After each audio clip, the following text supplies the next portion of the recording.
الحمد لله وبه توفيقي اللهم آت نفسي تقواها وزكها أنت خير من زكاها أنت وليها ومولاها آمين اللهم آمين أما بعد إخوة الإيمان إخوة في الدين أعزكم الله وأحبكم في الله أوصيكم وإياي بتقوى الله فقد فاز من اتقى. Alhamdulillah, summa alhamdulillah ikhwan. Dalam rahmat yang Allah Ta'ala kurniakan kepada kita, masih ada fursah pada kita berjumpa pada malam ini, pada hari Rabu malam Khamis setiap minggu. Kita bersama dengan channel Bicara Hati dan channel Sandiwara Dunia. Malam ni giliran kita membaca kitab Dunia Lebih Jelek Dari Bangkai Kambing daripada Ustaz Yazid Abdul Qadir Jawas rahimahullahu ta'ala. Kita masuk pada muka surat ke 114. Ini masih lagi di bawah tajuk ke-10 daripada muka surat 107, perintah untuk zuhud di dunia.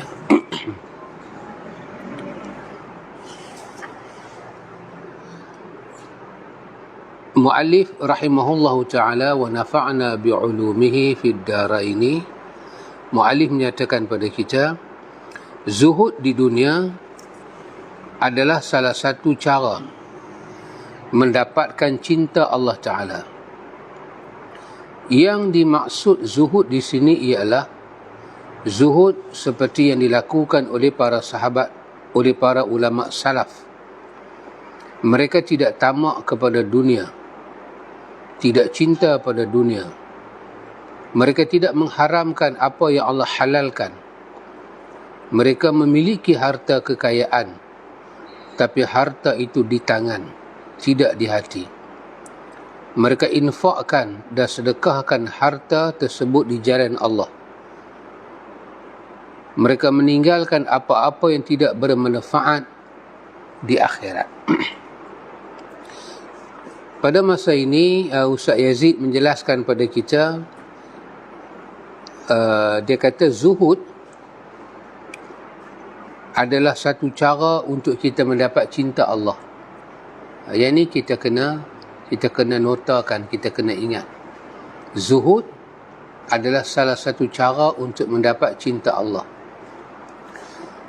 Yang ikhwan, dalam ilmu tazkiyah, cinta Allah ini adalah satu anugerah yang paling besar jika seorang hamba tu dapat. Dia bukan benda main-main. Dia benda yang cukup serius dan benda yang sangat besar. Cinta Allah. Bermakna Allah mencintai hamba itu. Bagaimana hamba tu nak zuhud? Dalam satu ayat Allah menyatakan macam mana nak dapat cinta Allah. Qul in kuntum tuhibbunallaha fattabi'uni yuhibbukumullah wa yaghfir lakum dzunubakum. Kalau benar kamu mencintai Allah, maka ikutlah Muhammad. Dengan kamu ikut Muhammad, Allah mencintai kamu dan Allah akan ampun semua dosa-dosa kamu. Maka itu salah satu cara untuk mendapat cinta Allah. Maka kalau zuhud itu membawa pada cinta Allah, maka terjemahannya ialah kita tidak boleh berzuhud melainkan seperti mana Nabi berzuhud. Kerana itu amat penting pada kita, bila kita belajar bab zuhud, kita nak tahu Nabi itu sendiri zuhud macam mana. Maka Ustaz Yazid kata, zuhud para salaf ini bukanlah zuhud seperti ahli bid'ah dan ahli tarikat sufiyah. Tidak. Zuhud yang terdapat di kalangan para salafus salih, mereka ini orang berharta. Seperti Osman ada harta, seperti Abdurrahman bin Auf ada harta, seperti Salman Al-Farisi ada harta, sahabat-sahabat yang lain kesemuanya ada harta. Tetapi macam mana harta itu sampai pada mereka? Iaitu harta itu, mereka tak pernah tamak dengan harta. Mereka tak pernah pun letak seluruh hati dan hidup mereka pada harta. Dia kata, harta itu cuma di tangan, bukan di hati. Terbukti melalui jalan infak. Mereka sangat infak. Kata Ustaz Aziz, bukan seperti zuhud ahli bid'ah, ahlul bid'ah dan orang-orang tarikat sufiyah. Yang zuhud mereka itu meninggalkan dunia, tidak bekerja, tidak mau nikah, bermalas-malasan dan lainnya yang menyebabkan kaum muslimin menjadi terkebelakang. Pasal itu ikhwan, daripada ahli bid'ah ni kita tak boleh ambil satu pun pelajaran kerohanian, tak boleh, akan binasa hati kita. Karena itu Muhammad bin Sirin kata, inna hadzal ilma dinun fanzuru amman ta'khuzuna dinakum. Sesungguhnya ilmu ini adalah agama, maka tengoklah daripada siapa kamu ambil agama kamu. Kalau tidak, kita akan tertipu. Itu bukan zuhud yang sebenar. Kecintaan Allah terhadap hamba-hambanya adalah perkara yang agung. Orang yang dicintai Allah, maka dia telah diberikan taufik kepada segala apa yang dicintai dan diradainya. Kesan daripada Allah cinta kita, Allah bimbing kita. Iaitu semua perbuatan kita dan perkataan kita Allah bimbing supaya berada di bawah keredaan dia, di bawah keredaan dia. Masih banyak cara untuk mendapatkan kecintaan Allah. Di antaranya, selain daripada zuhud, berbuat baik kepada kedua orang tua, keluarga, sanak kerabat, tetangga dan sesama kaum muslimin. Bertawakal kepada Allah, menegakkan keadilan, sabar, taqwa, bersuci zahir batin, berjihad di jalan Allah dan lain sebagainya. Kesimpulannya, bahawa cara mendapatkan kecintaan Allah ialah mentaatinya dengan jujur dan menjauhi segala larangannya. Ini ikhwan, kata Ustaz Yazid, kesimpulan daripada ini, dia kata itulah jalan yang membawa kita kepada Allah. Iaitu apa dia? Kita jujur dengan Tuhan. Jujur. As-sidq.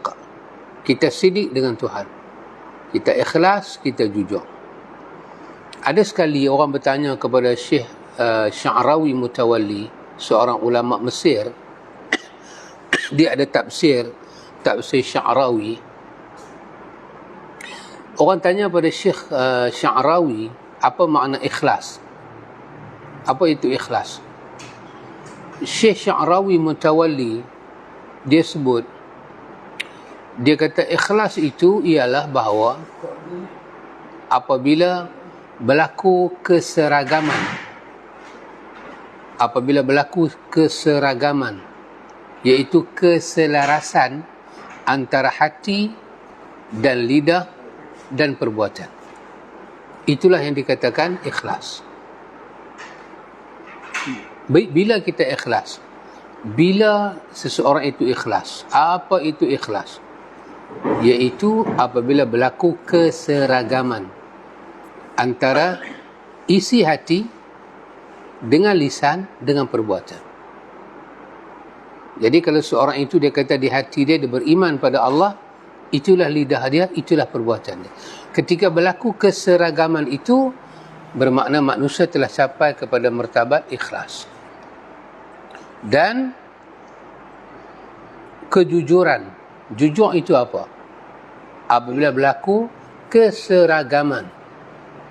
As-sidq. Benar itu berlaku. Benar di hati, di lisan dan pada perbuatan. Kata penulis kita, hadis ini menunjukkan bahawa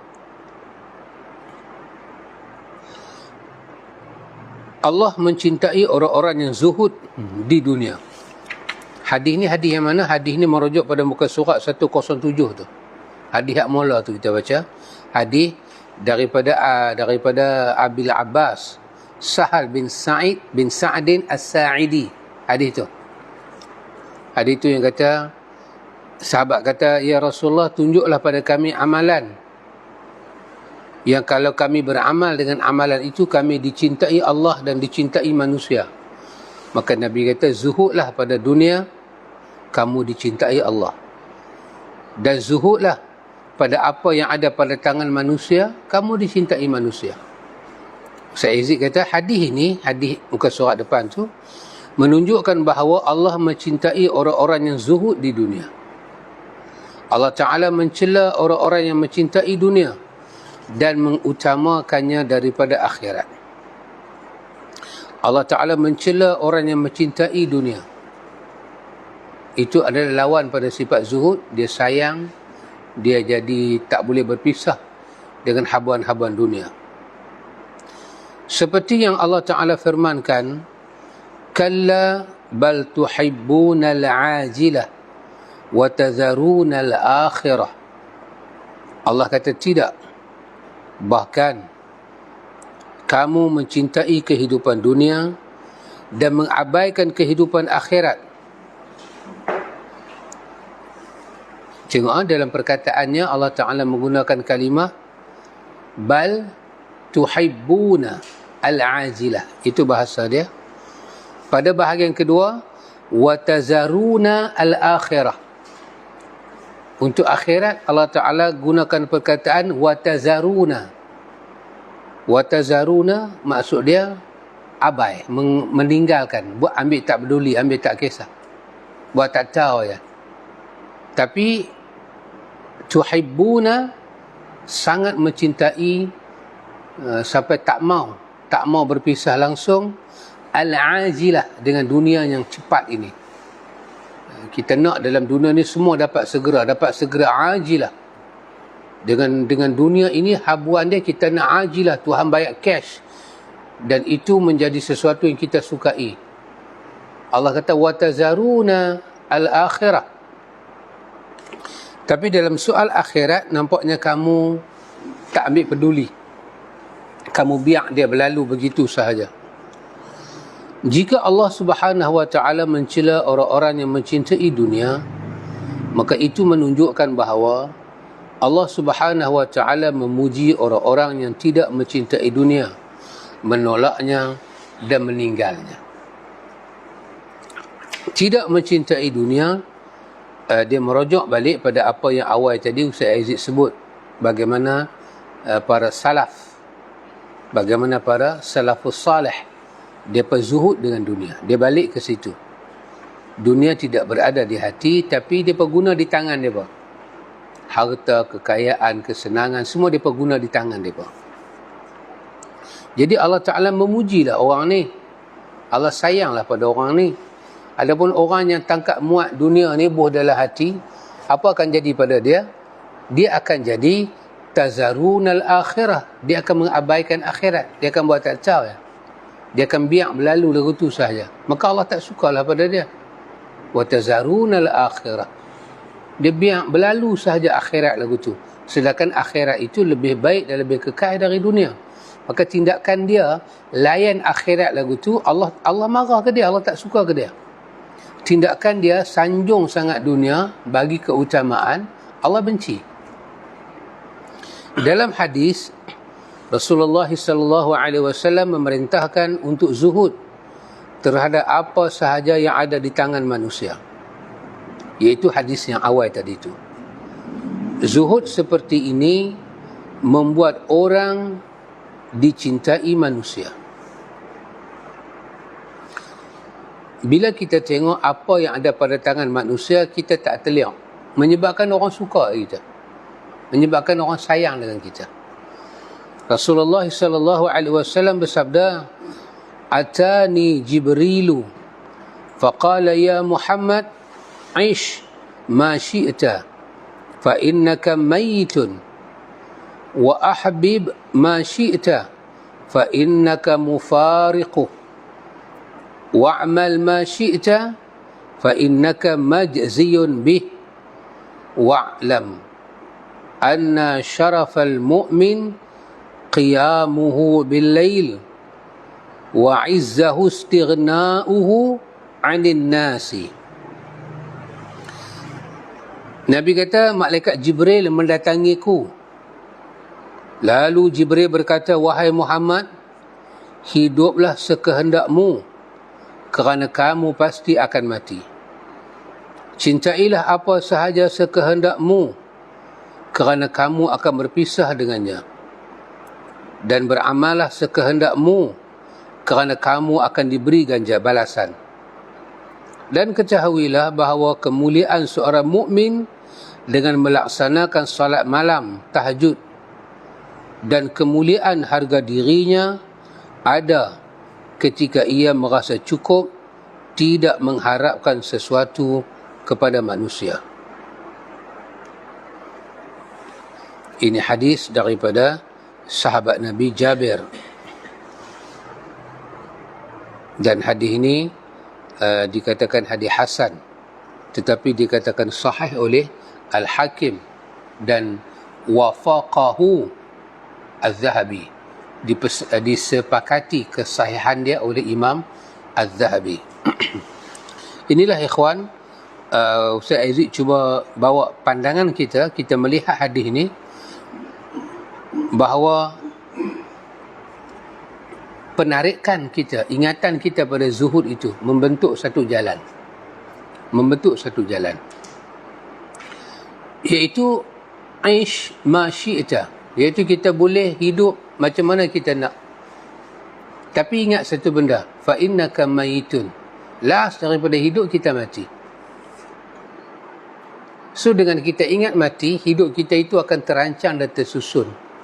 Dia tak hanyut macam perahu hilang dayung, pergi ikut angin, ikut ayak, tidak. Dia akan ada kita punya susunan. Wa ahbib ma syi'ta. Ahbib ma syi'ta. Hang sayanglah, hang cintalah apa yang hang nak cinta. Hang nak kasih. Tapi ingat, fa innaka mufariqah. Kau akan berpisah dengan dia. Jadi ini satu panduan daripada Nabi bagi tahu pada kita bahawa kecintaan kita pada isi dunia satu hari nanti mufariquh. Kita akan bercerai dengan dia, berpisah. Dia jadi satu firqah, kita jadi satu firqah.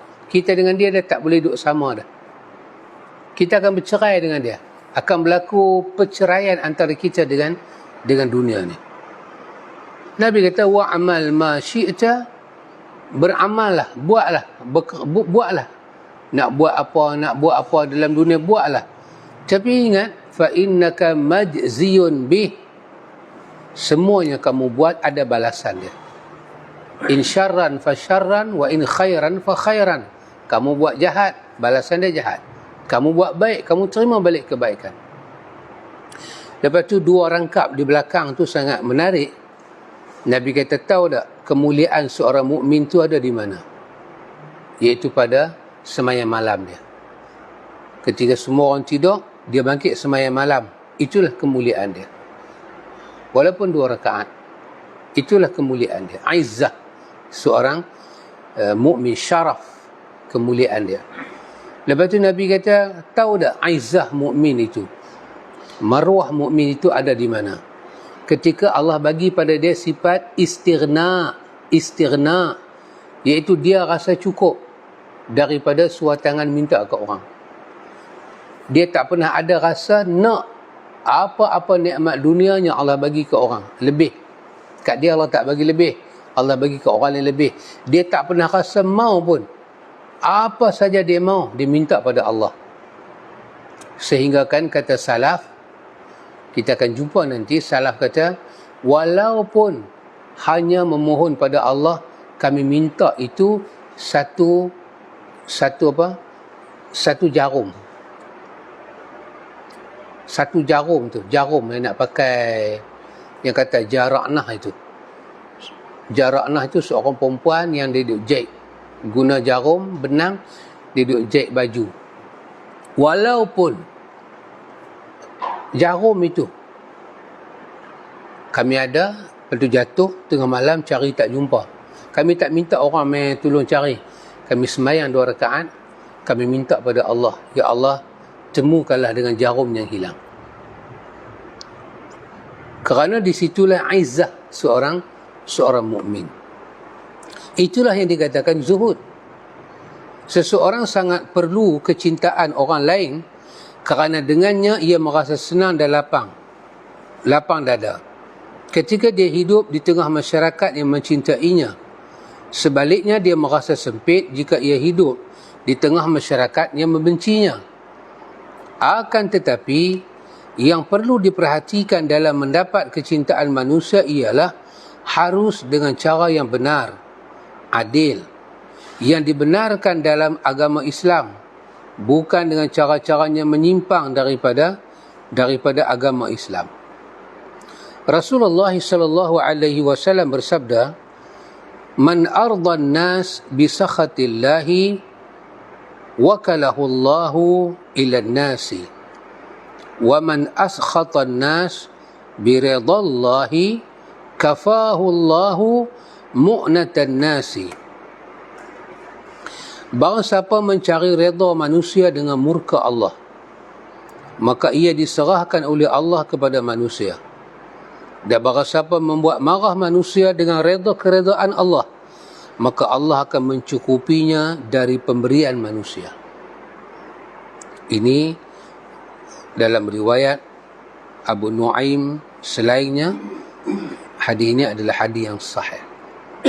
Ini sangat dahsyat, ikhwan, iaitu man ardan nas bisakhatillah. Sesiapa yang mencari redha manusia, dia nak cari redha manusia tu bisakhatillah, dia kena buat sesuatu benda bagi Allah benci kat dia. Ini sangat dahsyat. Untuk bagi dunia setuju pada dia, dia kena bagi Tuhan yang pencipta dunia tu marah kat dia. Maka satu daripada tanda Allah marah kat dia, apa Allah buat? Wakalahullahu, wakalahullah. Maka Allah serahkan dia itu ila nas, pada manusia, bulat. Maksudnya apa?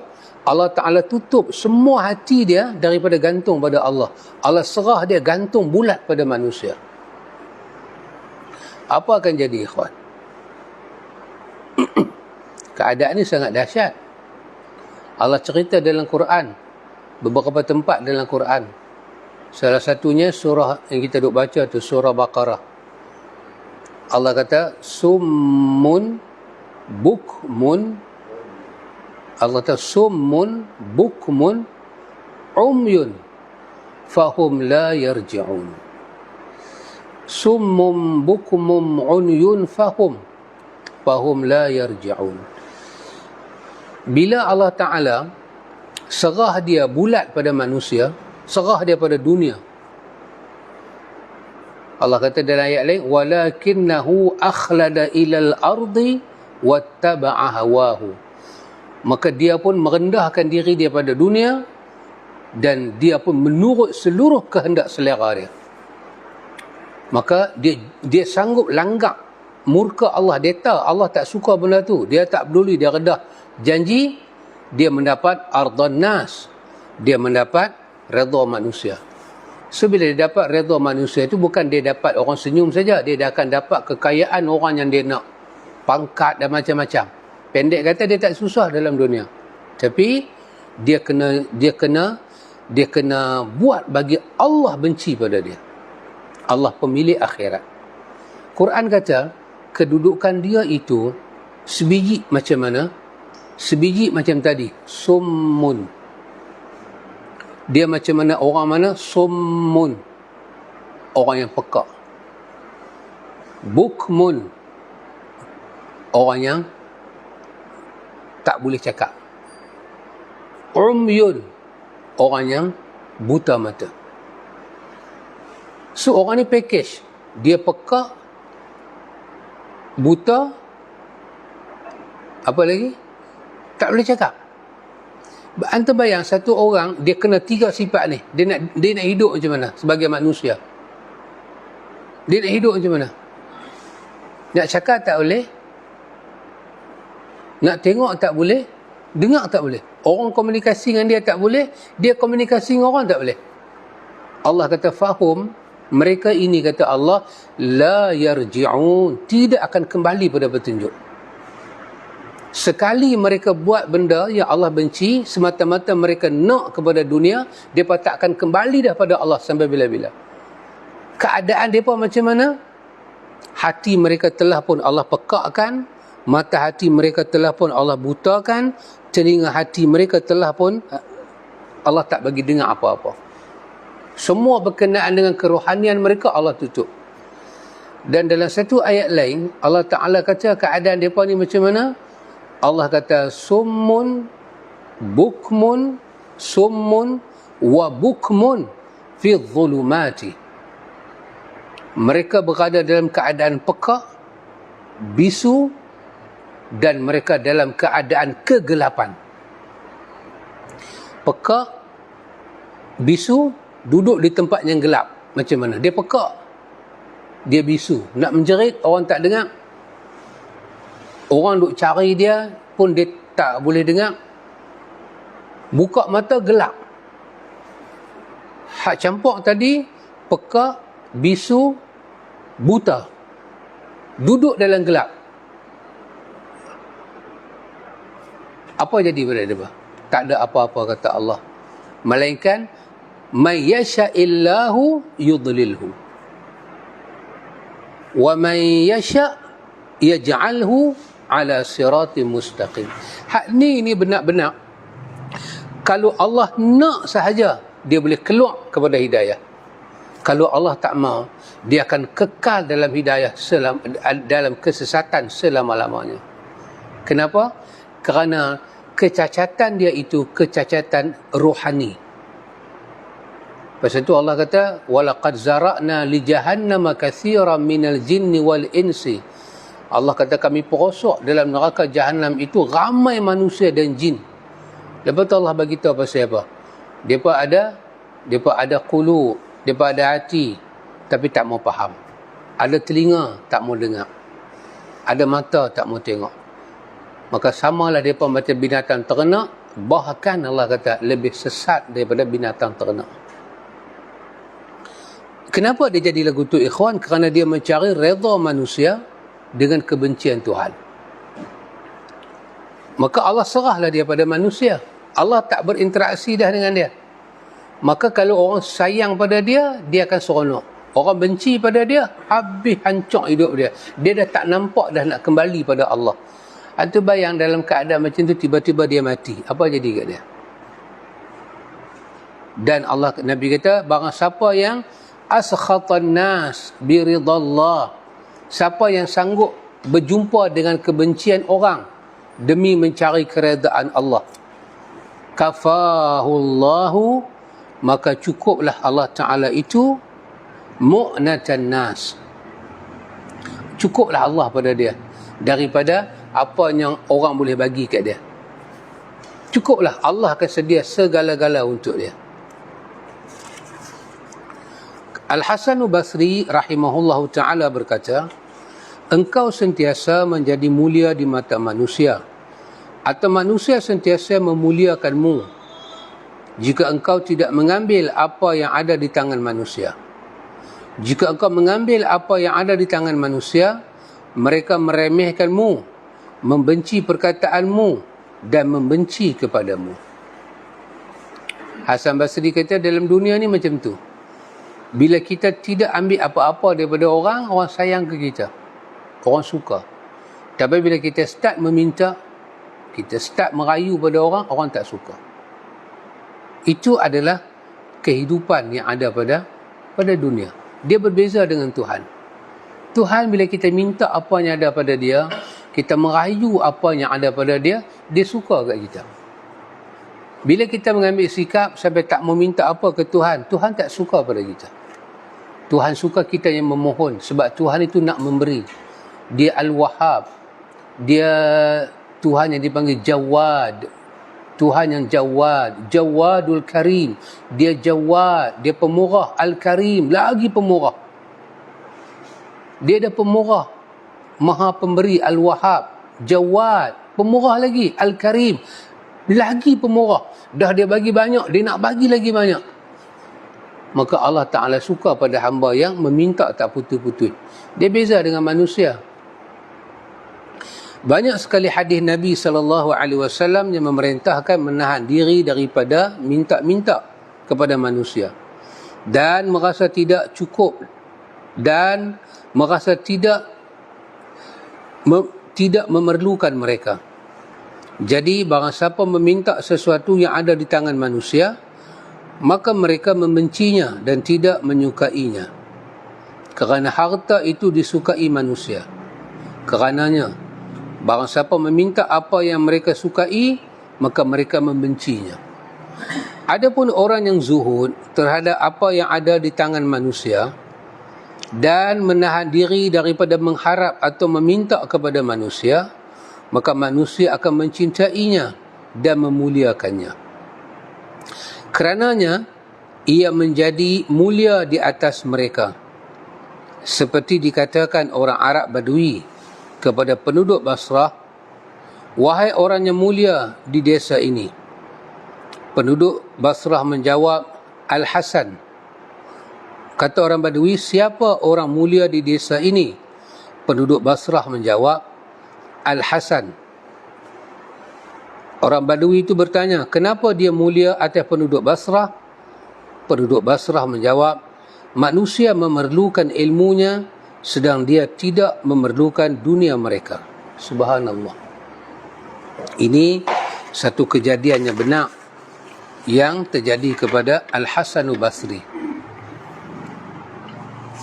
Tapi akhwan, nak sampai pada tahap ni bukan senang. Bukan senang.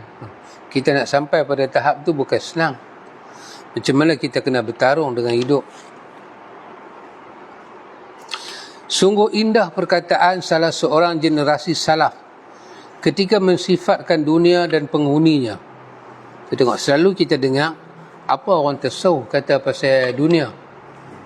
Orang tasawuf, orang tarikat, orang yang dikatakan mereka ni ahli-ahli sufi. Sekarang kita dengar orang salah pula kata apa? Dalam syair disebut, "Wa ma hiya illa jifatun mustahilatun 'alaiha kilabun hammuhunna ijtizabuha fa in tajtam biha kunta salaman li ahliha wa in tajtazibha naza'atka kilabuha." Dunia tidak lain, wa ma hiya itu merujuk kepada dunia, dan tidaklah dunia tidak lain adalah bangkai yang berubah. Jifah bermakna bangkai. Jifatun bangkai. Yang dikerumuni alaiha, ke atasnya, yang dikerumuni kilabun, anjing-anjing. Mereka ingin menyeretnya. Kilabun, yang anjing itu, hammuhunna, yang himmah, keinginan ke semua anjing itu, ijtizabuha, nak seret bangkai tu. Anjing bila tengok bangkai, dia nak gigit, dia nak tokak. Hang ambil sikit, aku ambil sikit, pecahlah. Apa-apa binatang jadi bangkai. Jika engkau menjauhi bangkai tersebut, engkau memberi kedamaian bagi pemiliknya. Jika engkau menariknya, engkau bersaing dengan anjing-anjingnya. Itu yang digambarkan oleh ulama salaf tentang hidup dunia tak ada zuhud. Begitulah. Kita nak berebut apa dunia ni? Sebab kalau kita tamak dengan dunia, akan ada orang yang lebih tamak daripada kita. Ada orang lebih tamak daripada kita. Kita rasa kita plan, kita buat tu, buat ni menjadi. Ada orang lagi dahsyat daripada kita. Dan kalau kita ambil dunia, kita kena berebut dengan anjing macam kita lah juga. Tapi kalau kita tinggalkan dia, kita tak sayang dengan dia, kita ingat pada akhirat, maka kita satu orang yang bagi keselamatan. Kita buat keselamatan untuk diri kita. Kita bukan anjing dan kita bukan perembut kepada dunia. Kita adalah orang yang zuhud. Hendaknya seorang Muslim zuhud terhadap dunia dan pendek angan-angannya. Semua umur dan waktu ini akan ditanya oleh Allah Ta'ala. Oleh kerana itu, jangan sampai disibukkan dengan dunia dan jangan disibukkan dengan angan-angan kosong. Orang-orang kafir disibukkan dengan dunia dan disibukkan dengan angan-angan kosong. Kita disuruh untuk meninggalkan mereka. Sebagaimana Allah Ta'ala menyuruh Rasulullah sallallahu alaihi wasallam untuk meninggalkan orang-orang kafir. Lalu Allah Ta'ala berfirman, "Zarhum ya'kulu wa yatamatta'u wa yulhihimul amal fasawfa ya'lamun." Biarkan mereka, wahai Muhammad, di dunia ini. Biarkan mereka dalam keadaan mereka makan dan bersenang-senang dan dilalaikan oleh angan-angan kosong mereka. Kelak mereka akan mengetahui akibat perbuatannya. Zarhum dengan makna Muhammad, zarhum. Tadi Allah kata wa yahzaruna. Kalimah asal dia sama. Zarhum wa yahzaruna. Zarhum bermakna Muhammad, satu perintah Allah pada Nabi Muhammad, mereka ini, orang-orang kafir ni, tak ada satu contoh teladan hang boleh ambil ke mereka. Tak ada. Zarhum. Jadi tak usah duduk hati hang tu, duduk sangkut ke mereka. Biarkan mereka. Biak di situ bermakna jangan jadikan mereka tu contoh, pedoman. Tak ada apa contoh kat mereka Muhammad. Hang tengok, ya'kuluna, hang tengok macam mana mereka makan. Wa yatamatta'u, macam mana mereka seronok. Wa yulhihimul amal, macam mana mereka dibuai oleh angan-angan mereka. Hang tengok mereka ni Muhammad. Tak ada satu benda yang boleh ambil daripada mereka. Untuk kehidupan mereka ni, kata Allah, fasawfa ya'lamun. Nanti bila mereka mati, mereka akan tahu bagaimana Allah nak layan mereka. Itulah kita kata, ikhwan, orang kafir ni, na'udzubillah, Allah suruh kita jangan jadikan mereka sebagai contoh hidup. Mereka nak makan, mereka tak tahu sebut bismillah. Mereka tak tahu ada perkataan nama bismillah. Kita makan dengan nama Allah. Makan kita berkat, masuk dalam badan. Mereka tak tahu ni semua, ikhwan. Tak pernah terlintas. Bila mereka dengar pasal Islam, mereka masuk Islam, baru mereka terkejut. Allah tak benarkan kita tiru cara hidup mereka. Zarhum, biarkan mereka. Kerana dalam Islam ni ada Rasulullah. Dalam Islam ni ada Muhammad, contoh. Kita nak ambil apa daripada orang-orang ni? Ada tengok satu masa, bukan ini satu perbandingan disebut di dalam apa? Dalam Fathul Majid. Cuba tengok dalam buku, dalam kitab nama Fathul Majid. Dibawa dalam kitab Fathul Majid satu riwayat daripada Ibnu Abbas. Ibnu Abbas telah mengajak hadis. Ibnu Abbas sahabat yang alim, terutama dalam Quran. Ibnu Abbas duk mengajak. Bila sampai pada satu hadis, Ibnu Abbas kata Nabi bersabda, ada di kalangan anak jemaah ni tanya satu soalan. Kata, wahai, bertanya pada Ibnu Abbas, hadis yang Ibnu Abbas baca ni, Abu Bakar kata apa? Apa kata Abu Bakar? Apa kata Umar? Apa pandangan Umar tentang hadis ni?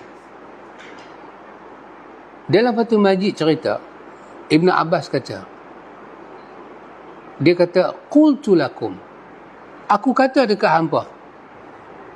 Qala Rasulullah telah bersabda, faquli, hampa semua kata balik ke aku, apa pandangan Abu Bakar?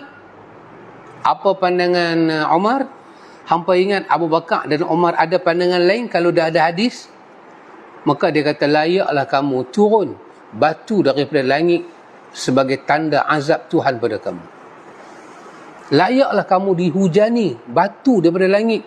Aku kata, Nabi kata. Kamu tanya kat kau Abu Bakar kata apa? Oh, subhanallah, ikhwan. Dahsyat. Macam mana bila Nabi dah bagi satu contoh, kita tak perlu contoh lain dah. Tak perlu contoh lain dah. Macam Nabi telah ajak kepada kita salat, kita tak perlu salat macam orang lain. Di mana kita salat, seorang ke, berjemaah ke, macam Nabi. Sebab Allah suruh kita tinggalkan. Selain daripada Muhammad ni tinggal. Apa lagi orang kafir. Kenapa dia dikata kafir? Kerana dia tak mau menyembah Allah, dia tak mau ikut Nabi. Dia tak mau mengaku Allah Tuhan dia, Muhammad Nabi dia, kafir lah dia. Kalau ada orang Islam, dia cuma kata la ilaha illallah, Muhammad Rasulullah tu dia tak mau, maka kafir lah dia, bukan orang Islam. Orang Islam, orang yang menyembah hanya Allah semata-mata dia sembah, tidak menduakan Allah. La ilaha illallah. Dan orang Islam itu Muhammadur Rasulullah, menerima kerasulan dan nubuah Muhammad, dan dia ikut Muhammad sebagai Rasul Allah. Maka Allah kata pada Nabi Muhammad, zarhum, orang kafir ni biar api hidup mereka tak lebih daripada makan, seronok, angan-angan. Nanti bila balik bertemu Allah di hari akhirat, fasawfa ya'lamun, pasti mereka tahu nasib mereka nanti. Dari Ibnu Umar radhiyallahu anhuma secara marfu', dia berkata, salahu awwali hazihil ummati bizuhdi wal yaqin wa yuhlaku akhiruha bil bukhli wal amali. Dari Ibnu Umar, dia kata baiknya generasi pertama umat ini dengan zuhud dan yakin, dan binasa akhir umat ini dengan sifat bakhil, pelit, kikir dan panjang angan-angan. Ini perkataan daripada Ibnu Umar. Kataan ini daripada Ibnu Umar. Dan Ibnu Umar boleh cakap lagu ni kerana dia pernah dengar Nabi cakap lagu tu. Itu dia kata marfu'. Dia pernah dengar Nabi cakap lagu tu dan dia ucap benda yang sama. Ibnu Umar kata salah. Salah bermakna apa? Baik. Salah bermakna berjaya. Salah. Hidup umat ini penuh dengan kebaikan-kebaikan. Salah awali hazihil ummah. Awal umat ini. Awal hazihil ummah. Yakni merujuk pada sahabat. Mereka itu salah dengan apa? Bizuhdi, dengan zuhud.